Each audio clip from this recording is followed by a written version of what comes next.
Juan José Rendón, especialista en temas electorales. El señor Rendón trabaja en México, pero viajó a su país para votar este domingo. Gracias por acompañarnos, señor Rendón. Muy buenas noches. Gracias, Patricia. Saludos, buenas noches a ti y a tu audiencia. ¿En qué consiste su denuncia sobre el fraude en la votación? Realmente no es mi denuncia, es un descubrimiento técnico a partir de una solicitud de auditoría del gobernador del estado Bolívar, el señor Rojas Suárez, que nos permitió, porque estábamos en el país, revisar las actas de escrutinio que daban las máquinas electorales en su estado.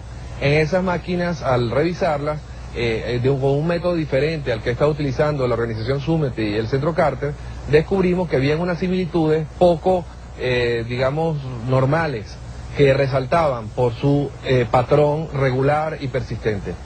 ¿En qué consiste la diferencia del método usado por Súmate y los observadores y el mecanismo usado por ustedes?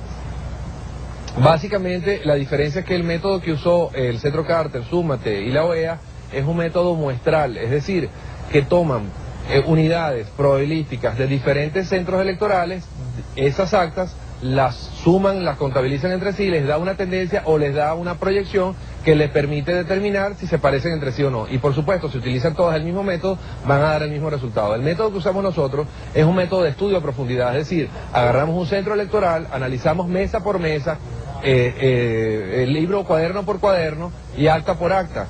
Y cuando comparas dentro de una misma mesa 3 cuadernos diferentes, 3 actas diferentes, con número de votantes diferentes, coinciden los números de respuesta por el sí. No solamente en una mesa, que ya sería significativo, porque es sumamente improbable que eso ocurra, sino que ocurre en muchas mesas, en ese mismo lugar solamente, de 60 que revisamos, conseguimos 19.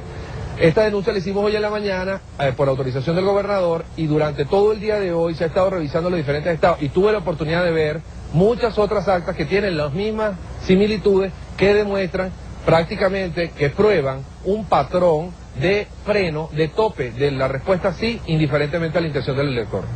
O sea que en todas las mesas que ustedes revisaron, vota por el sí el mismo número de personas. ¿Esa es la coincidencia? No, hay un patrón que se diferencia de centro a centro. Es decir, en un centro hay 5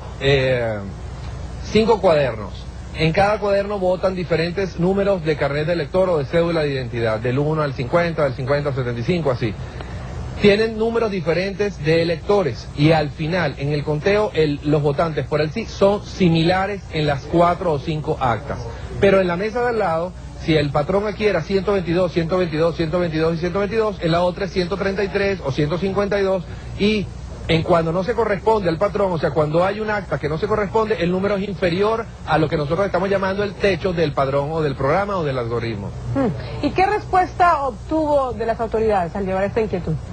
Bueno, en este momento el presidente de la República, el vicepresidente de la República, el CNE y sus autoridades han mantenido un silencio interesante, digamos, desde esta tarde hasta la noche.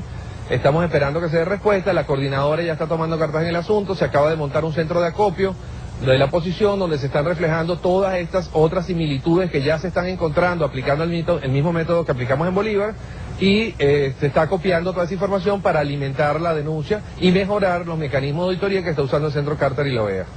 ¿Qué le parece el anuncio del expresidente Carter hoy? Es interesante, es parte de una búsqueda de legitimidad para cualquiera de las partes, ya sea para el sí que para el no. La realidad es que el método sigue siendo una reproducción en una medida y que lo novedoso va a permitir dilucidar si el fraude existió o no. Si en 360 mesas al azar se contrastan las actas contra el contenido de las cajas y da diferente, eso lo que quiere decir es que la acta mataba al voto a través de un proceso electrónico de generación de un padrón diferenciado, pero observable a fin de cuentas. Gracias, señor Rendón, por acompañarnos esta noche en Panorama. Muchísimas gracias, Patricia. El observador Juan José Rendón, especialista en temas electorales, hablándonos desde Caracas.